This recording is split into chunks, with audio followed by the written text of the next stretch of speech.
श्रोते हो, नमस्कार. आज आपण ऐकूया ते गुलमोहर ही कथा स्नेहल जोशी यांनी लिहिलेली आहे आणि दोर या कथासंग्रहातून ती घेतलेली आहे. तर ऐकूया ते गुलमोहर. पावसाळा जवळ येतो. 8 दिवस ढगांनी काळवंडलेले आकाश. पण एक दिवस अचानक ती कोंडी फुटते. दुधणीचं वेडं वारं वाहू लागलं. मेघांचा कडकडाट, विजांचे तांडव नृत्य सुरू होते.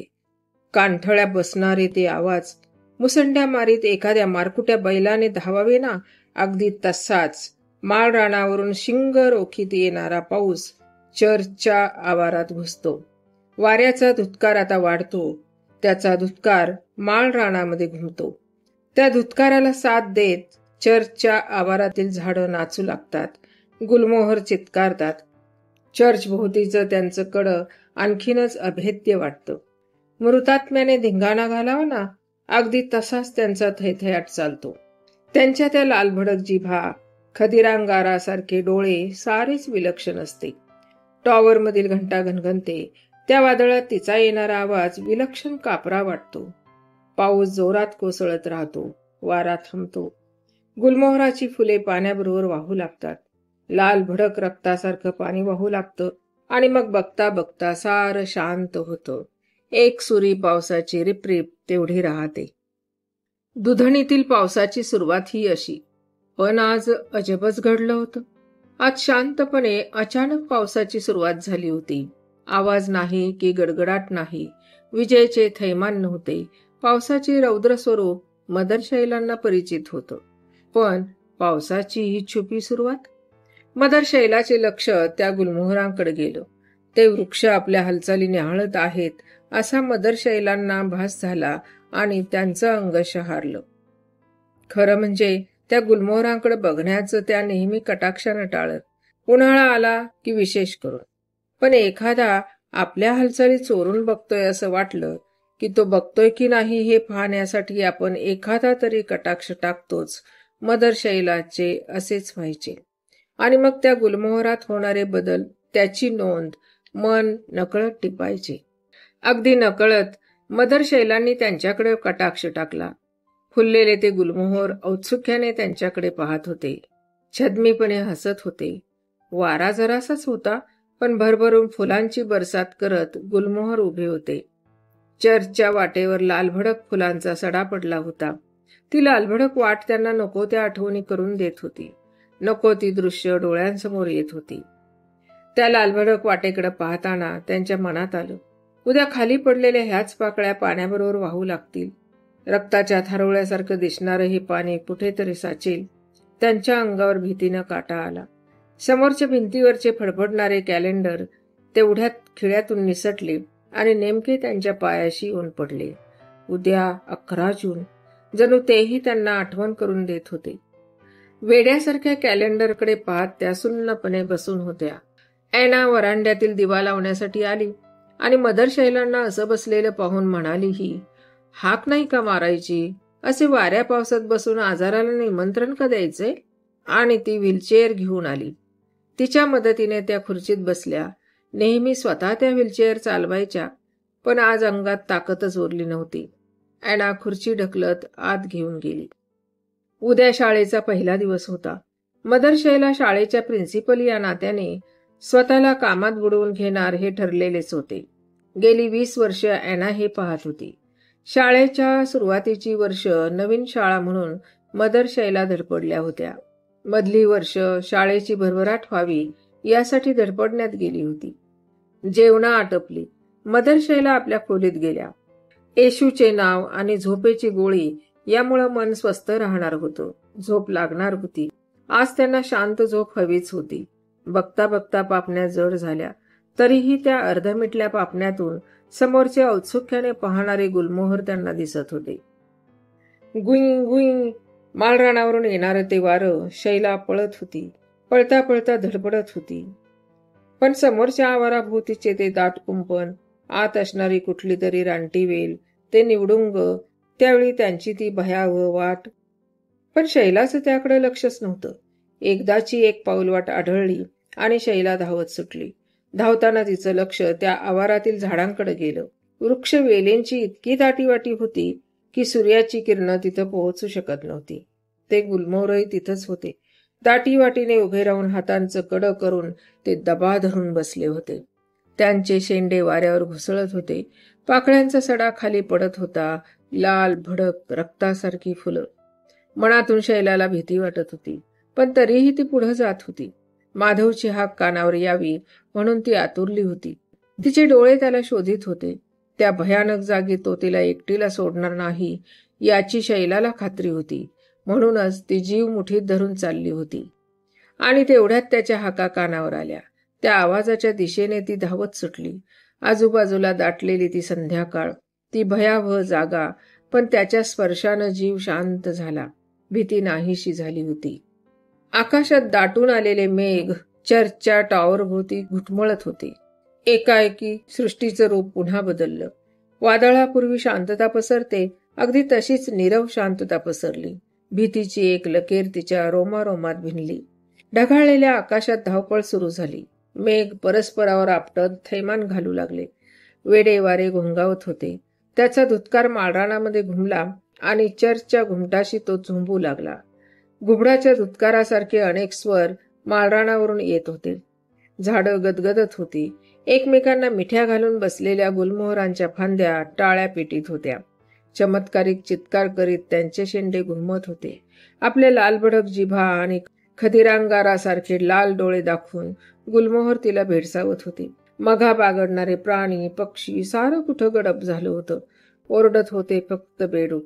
तो कणल्यासारखा स्वर त्या भयानकतेत भरच घालीत होता. वाऱ्याचा जोर वाढला होता. चर्चच्या खिडक्यांच्या उरल्या सुरल्या काचा खाली कोसळत होत्या. त्या वावटळीत शैला अगदी एकटी होती. इतका वेळ तिच्यासोबत असलेला माधव एकटाच कुठं निघून गेला होता. तिला त्याच्याकडे जायचं होतं. त्याचा आधार तिला हवा होता. त्याच्या स्पर्शात वादळाचे स्वरूप बदलून टाकण्याची ताकद होती. ती पळत होती. माधवला शोधत होती. तो त्या आवाराबाहेर तर गेला नव्हता, पण बाहेर जायची वाटच सापडत नव्हती. वाट शोधित ती चर्चच्या दफनभूमीकडे वळली. थडग्यातून वर्षानुवर्षे चिरनिद्रा घेणारी ती सर्व माणसे आपापल्या थडग्यांवर बसून होती. अगदी तटस्थपणे तिची धावपळ पाहत होती. ही सर्व मृत माणसे तिच्या डॅडींच्या गप्पातून तिला माहीत झाली होती. आता तिचे डॅडी तिथे चिरनिद्रा घेत होते. ती माणसे मदर शैलाला ओळखत नव्हती. डॅडींना तिचं केवढं कौतुक. डॅडीने तिच्याबद्दल नक्कीच सांगितले असणार, पण साधे ओळखीचे स्मितही कुणाच्या तोंडावर दिसत नव्हते. त्या माणसांचे थिजलेले डोळे. ती पळत सुटली. चर्चच्या आवाराबाहेर पडणं शक्य नव्हतं. सुटकेचा एकच मार्ग होता. ठेचाळत पळत ती चर्चच्या आडोशाला आली. कुठल्या तरी घरट्यातून पडलेलं एक लाल भडक पिल्लू. शैलानं ते उचललं. एका आचक्यात त्याने शैलाच्या हातात प्राण सोडला. आता मात्र शैलाने निश्चयाने पावलं उचलली. त्या मोडक्या चर्चच्या पायऱ्या ती चढू लागली. आता मनात भीती नव्हती. वर जाणारी प्रत्येक पायरी तिला दिलासा देत होती. कोंडीतून सुटण्याचा मार्ग दाखवत होती.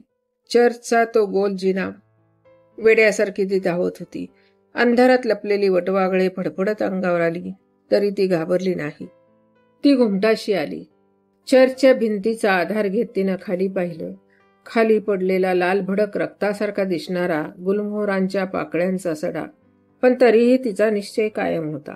थंड वारा वाहत होता, पण भडकलेले डोके शांत झाले नव्हते. शैला, शैला! माधवच्या हाका तिच्या कानावर आल्या. भेकट नामर्द. तिला वावटळीत सोडून जाताना त्याला काहीच कसं वाटलं नव्हतं. आता तिला तो काय सांगणार होता. अजूनही हातात मघाचे ते मेलेले पक्ष्याचे पिल्लू होते. वादळात सापडलेले ते पिल्लू. त्या पिल्लाचा काय अपराध होता. तिनं ते पिल्लू वरून खाली टाकलं. माधवने दचकून वर पाहिलं. ती वेड्यासारखी हसत होती आणि अगदी नकळत तिनं त्या मोडक्या टॉवरच्या घंटेच्या साखळ दंडाला हात घातला. घंटा खेचली आणि त्याबरोबर आपलं शरीरही फेकून दिलं. मरणाच्या मिठीत शिरताना ती समाधानी होती. तिच्या मालकीची हक्काची व्यक्ती दुसऱ्याची होण्यापेक्षा तिनंच ती नष्ट केली होती. आणि दुसऱ्याच क्षणी एक कणलेला दबलेला आवाज तिच्या कानावर आला. माधव तिला हाका मारित होता. जाब विचारित होता. ते प्रश्नचिन्ह तिच्या कानात घुमत होते. दगडविटांच्या ढिगाऱ्यातून एक हात बाहेर आला. त्याची क्षणभर हालचाल झाली. तो हात लुळा होऊन खाली पडला. ती समाधानाने जोराजोरात हसत सुटली. पण तिचं ते हास्य, समाधान फार काळ टिकलं नाही. कमरे खालून सनसनून कळ आली. ती निश्चित पडून राहिली. तिचं लक्ष त्या मातीच्या ढिगाऱ्याकडे गेलं. ढिगाऱ्याखालचा हात लांब लांब होत तिच्याकडेच येत होता. तिची मान पकडण्यासाठी हवेत लोंबकळत होता. एकाएकी त्याचं मांस गळून गेलं. नुसती हाडं सरली. त्या पंजापासून तिला दूर पळायचे होते. लुळ्या पडलेल्या पायांमुळे तिला धड चालता येत नव्हतं. तर ती धावणार काय? कोणीतरी तिला व्हीलचेअर आणून दिली. ती व्हीलचेअरमध्ये बसून पळत होती. चाके गरगरत होती. त्या पंजापासून तिला दूर पळायचे होते. ही रेस पाहण्यासाठी थडग्यातील माणसे बाहेर येऊन बसली होती. तो पंजा जिंकणार याबद्दल सर्वांचीच खात्री होती. फक्त डॅडी तिला प्रोत्साहन देत होते. Buck up, go ahead. तो पंजा बराच दूर आहे, पळ. तिची शक्ती संपत आली होती. घसा कोरडा पडला होता. त्या पंजाच्या तावडीतून आपण सुटत नाही याची तिला खात्री होती. बघता बघता त्या पंजाची पकड मानेभोवती पडली. ती थंडगार बोट गळा आवळू लागली. जीव गुदमरला. आकांताने ती ओरडली. मदर शैला किंचाळत जाग्या झाल्या. आपल्या कॉटवरच ती होती. बाजूला ॲना घाबरी घुबरी उभी होती. काही नाही ग, विचित्र स्वप्न पडलं. तरीही ॲना साशक्तेने आजूबाजूला पाहत होती. त्यांनी मग बळच तिला झोपायला पाठवले. मदर शैला कॉटवर पडून होत्या. पडले होते ते स्वप्न होते, पण त्या आठवणीने त्यांना हुडहुडी भरली होती. खरं म्हणजे सर्व विसरण्याचा त्यांचा प्रयत्न होता. दरवर्षी अधूनमधून स्वप्नात ते चर्च, ते आवार नवे नवे जुने दिसायचे. आज पडलेले ते स्वप्न पूर्वी स्वप्नात मातीच्या ढिगाऱ्यांखाली दबलेला हातच दिसायचा. त्याच्या भीतीनं त्या पळत राहायच्या. पण आज त्या हाताने त्यांना गाठलं होतं. त्या थंडगार पंजाचा स्पर्श काय होता? या स्वप्नाचा अर्थ? त्यांच्या अंगावर भीतीनं काटा आला. त्यांचे लक्ष नदीपलीकडे असलेल्या त्या समोरच्या आवाराकडे गेलं. त्या आवारात तेथे असलेल्या घरात त्यांचं बालपण गेलं होतं. त्यांचं हे घर बऱ्याच वर्षापूर्वी त्यांच्या आत्यामार्फत कोणीतरी विकत घेतलं होतं. जुने घर पाडून नवीन टुमदार घर बांधलं होतं. पलीकडे असलेल्या भागवतांचे आवारही मुसलमानाने विकत घेऊन तेथे हिरवी बंगली उठवली होती. आता ती जुनी घरं नव्हती. जुनी माणसं शिल्लक नव्हती. डिसूझांची शैला म्हणून मदर शैलांना कोणी ओळखत नव्हतं. 30-35 वर्षापूर्वी चर्चच्या आवारात झालेला तो अपघात, त्याचा संबंध त्यांच्याशी लावण्याचे कुणी स्वप्नातही धाडस केलं नसतं. त्या अपघाताच्या आठवणीही दुधनीत कुणाला असण्याची शक्यता कमीच होती. पण मग न चुकता पडणारे, अधूनमधून घाबरून सोडणारे ते स्वप्न, हा आपल्या मनीचा खेळ आहे की खरंच मृतात्मा इथे घरट्या घालतोय? काल स्वप्नातील सुडानं पेटलेला तो आत्मा, पूर्वी अर्धवट पडणारं ते स्वप्न, काल त्याचा शेवटही दिसला होता. काय होता त्या स्वप्नाचा अर्थ? ते गुलमोहर खिदळत होते. माना हलवून त्या स्वप्नाचा अर्थ सांगत होते. मदर शैलांच्या मनात आलं, दुधनीत त्या जुन्या आठवणी कुणाला नसतील, पण आपलं सारं जीवन पाहिलेले ते गुलमोहर एकटक पाहत ते आपल्या हालचाली निहाळतात, ते उगाच नव्हे. सकाळचे कार्यक्रम मग ठराविक गतीने सुरू झाले. कामाचे टाचन त्यांनी पुन्हा एक वार पाहिलं. काहीशा निश्चयाने मग त्यांनी आपली व्हीलचेअर कपाटाजवळ नेली. किल्ली लावून तो खण उघडला. त्यात असलेली एक डायरी आणि एक फोटो बाहेर काढला आणि त्या पुन्हा माधवच्या फोटोकडे वळल्या. जळणाऱ्या मेणबत्तीवर त्यांनी तो फोटो धरला. फोटोचा कण अनकण जळला आणि हाताला चटका बसला तेव्हा त्या भानावर आल्या. माधवचा शेवट असाच झाला होता.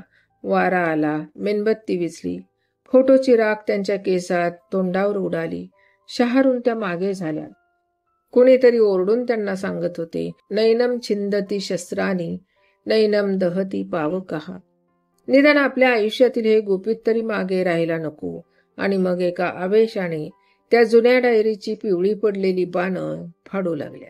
शाळेच्या आवारातून मुलांची गडबड ऐकू येऊ लागली. तेव्हा त्या शाळेत नेहमीच्या पद्धतीने प्रथम चर्चमध्ये आल्या. त्यांचे लक्ष चर्चच्या पांढऱ्या शुभ्र फरशीकडे गेलं. गुलमोहराच्या लालभडक पाकळ्या चिरडल्या गेल्यामुळे फरशीवर लाल रेषा उमटल्या होत्या. उत्साहाचं वातावरण होतं, त्यामुळे त्यांचं शहारणं कुणाच्या लक्षात आलं नव्हतं. प्रार्थनेला सुरुवात झाली आणि हेलावलेल्या त्यांच्या मनाला जरा बरं वाटलं. त्या आपल्या खोलीकडे आल्या. 2 मिनिटं त्या स्तब्ध बसल्या. नवीन विद्यार्थी विद्यार्थिनी, नवीन शिक्षक वर्ग, नवे टाइम टेबल, सारी सुरळीतपणे लागायला वेळ लागायचा. शाळेचा पहिला दिवस नेहमी असा गडबडीतच जायचा. टाचनाप्रमाणे त्यांनी कामे हातावेगळी करायला सुरुवात केली. मध्येच कोणी शिक्षक भेटायला येत होते. कामाच्या गडबडीत दुपारची जेवणाची घंटा कधी झाली हे त्यांना कळलंही नाही. डोळे मिटून त्या खुर्चीवर पडून राहिल्या. त्यांना केव्हा डुलकी लागली ते समजलंही नाही. त्या जाग्या झाल्या त्या फोनच्या आवाजाने. त्यांनी रिसिव्हर उचलला आणि पलीकडून येणारा आवाज ऐकून त्या हादरल्याच. आपण स्वप्नात तर नाही ना, या शंकेने त्यांनी स्वतःला चिमटाही काढला. ते स्वप्न नव्हतं, पण पलीकडून येणारा आवाज हुबेहूब माधव भागवतचा होता. आज आपली अपॉइंटमेंट ठरलेली आहे, आठवतंय ना? केव्हा येऊ मी? त्यांच्या हातातून रिसिव्हर गळून पडला. जणू काही कोणत्या घटकेला यायचे हे त्यानं विचारून तो येणार होता. त्यांचे कपाळ घामानं डवरलं होतं. हातपाय कापत होते. तो आवाज कानात घुमत होता. रात्रीचं ते विलक्षण स्वप्न, त्यांनी जाळलेला माधवचा फोटो आणि आता ऐकलेला तो आवाज. त्यांनी घाईने खुर्ची घराकडे वळवली. त्यांना खूप थकवा जाणवत होता. चहा घेऊन त्या पलंगावर पडून राहिल्या. मग पावसाचा ताशेरा पत्र्यावर वाजत होता. वारा चिडल्यासारखा बेभान झाला होता. पागोळ्या वेड्यावाकड्या होत होत्या. खिडकीतून पावसाचे शिंतोडे आत येत होते. त्यांचा तो थंडगार स्पर्श अंगावर शहारे आणत होता. खिडकी लावावी असे वाटत होते, पण उठण्याची इच्छा होत नव्हती. ब्लँकेटची ती ऊब सोडावीशी वाटत नव्हती. त्यांना डुलकी लागली की नाही हे त्यांना समजले नव्हते, पण माधवला चर्चच्या आवारात पाहिल्याचे त्यांना चांगले आठवत होते. हे स्वप्न होतं? हा आभास होता की हे सत्य होते? माधवचा आत्मा घुटमळत असेल का? भीतीनं त्यांचा थरकाप उडाला होता. त्या मग उठल्याच. येशूच्या तसबिरीपुढे त्यांनी मेणबत्त्या लावल्या. प्रार्थना केली, तरीही मनाचं समाधान होईना. 11 जून या दिवशी न चुकता त्या चर्चमध्ये जाऊन प्रार्थना करीत असत. पण आज चर्चमध्ये जायला मन कचरत होतं. रात्रीचे ते भयानक स्वप्न आणि स्वप्नांचा तो विलक्षण शेवट. फोनवर माधवच्या आवाजासारखाच अपॉइंटमेंट मागणारा तो आवाज. पण इतक्या वर्षाचा प्रघातही मोडवेना. मनाचा हिय्या करून त्या निघाल्या. त्यांनी तेथूनच ॲनाला सांगितले. कामाच्या गडबडीत त्यांचं बोलणं बहुधा तिनं ऐकलं नव्हतं. व्हीलचेअर ढकलीत त्या चर्चमध्ये शिरल्या. त्यांची छाती धडधडत होती. प्रार्थना आटपली. पावसाचा जोर फारसा नव्हता, पण वारा वेगानं वाहत होता. चर्चमधील पूर्वेकडची खिडकी उघडी होती. खिडकीचे तावदान सारखं आपटत होतं. मदर शैलांनी व्हीलचेअर खिडकीच्या दिशेने वळवली. त्या खिडकीजवळ आल्या. बाहेर कुणीतरी नक्कीच उभे होते. खिडकीच्या तावदानातून बाहेर पडलेल्या अपुऱ्या प्रकाशात ती आकृती अस्पष्ट दिसत होती खरी, पण तरीही पाठमोऱ्या त्या आकृतीत असलेलं ते विलक्षण साम्य. खिडकी न लावताच त्या वेगानं मागं वळल्या. चर्चच्या पायऱ्यांच्या बाजूला असलेल्या उतरंडीकडे त्या वळल्या. अंगात असेल नसेल तेवढी शक्ती एकवटून त्या वेगानं निघाल्या. ती व्यक्ती धावत पुढे सरकली होती. पाण्यात येणारा पावलांचा आवाज. मध्ये अवघं 50 फुटांचं अंतर होतं. ते पार केलं की त्या सुरक्षित जागी पोहोचणार होत्या. ॲनाला हाक मारण्यात अर्थ नव्हता. वाऱ्या पावसाच्या आवाजात त्यांची हाक तिच्या कानावर जाणं शक्य नव्हतं. एकदा त्यांनी निष्फळ प्रयत्न केलाही, पण तोंडातून शब्द उमटत नव्हता. तो आपल्यापासून किती दूर आहे हे पाहण्यासाठी त्यांनी मागं वळून पाहिलं. आधीच एक हृदयविकाराचा झटका त्यांना येऊन गेला होता. त्या क्षणी त्याला पाहून हृदय एवढं जोरात धडधडत होतं. तो तोच होता, माधव.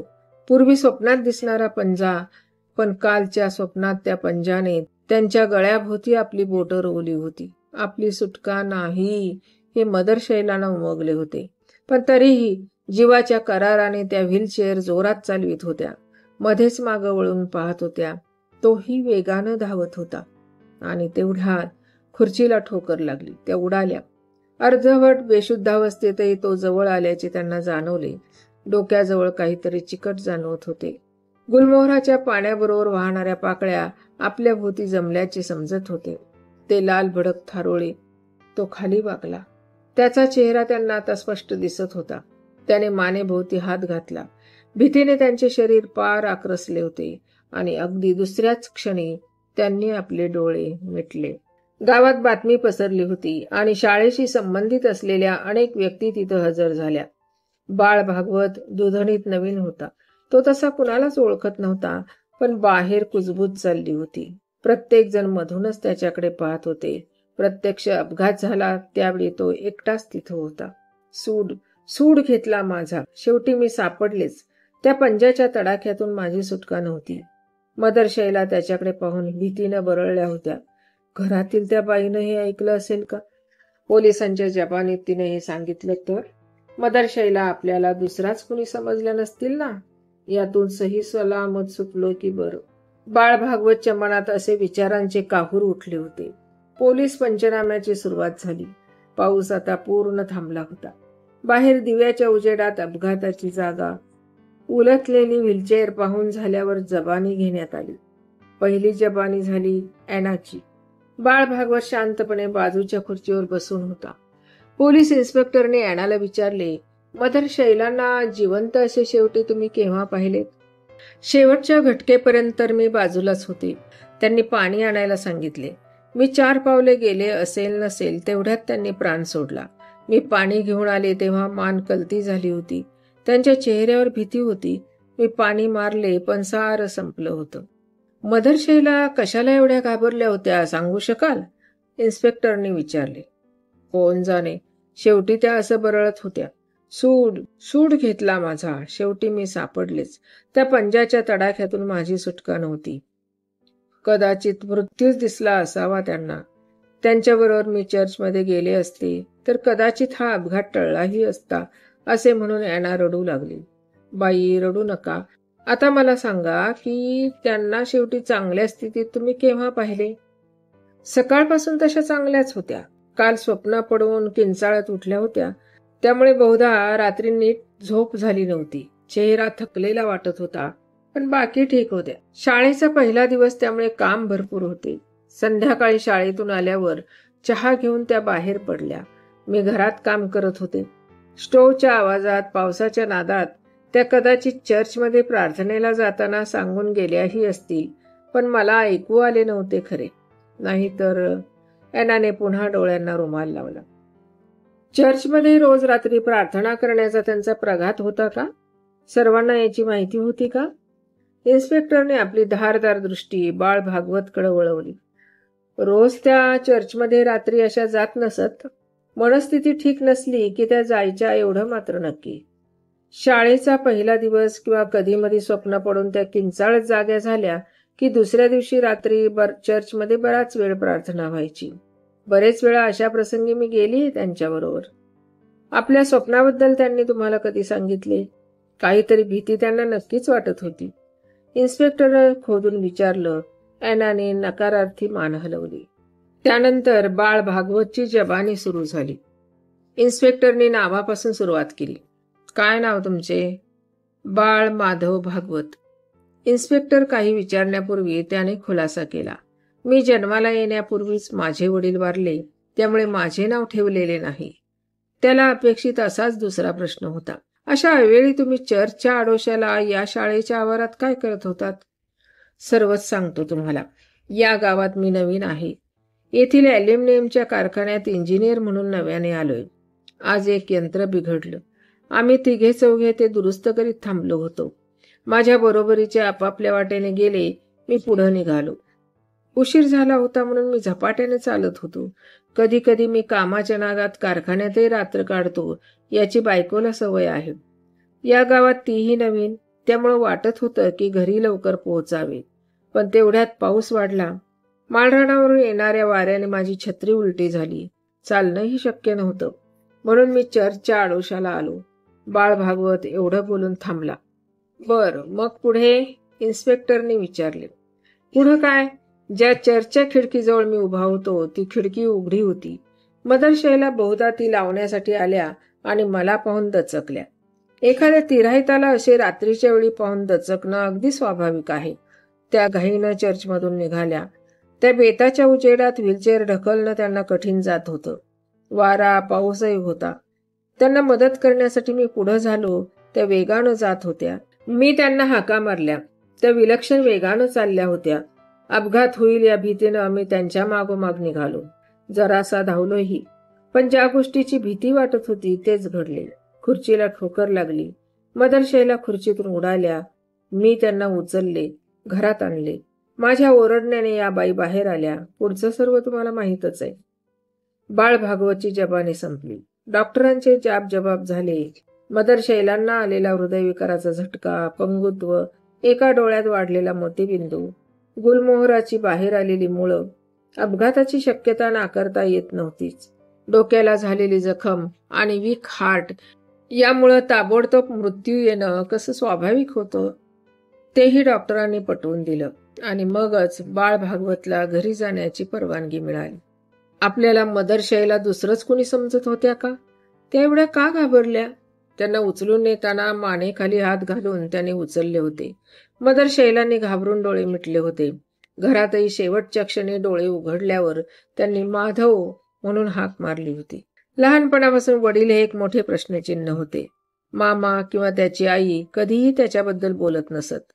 पूर्वी भागवत कुटुंब दुधणीत राहत होते. ही माहिती त्याला दुधणीत येण्यापूर्वी कळली होती. दुधणीत येण्याबद्दल आईचा विरोध का होता हे विचारल्यावरच आयुष्यात पहिल्यांदा तिने वडिलांचे नाव घेतले होते. भागवत कुटुंब दुधणीचे ही माहिती तेव्हा कळली होती. लग्न झाल्यावर आई दुधणीत एकदाच आली होती.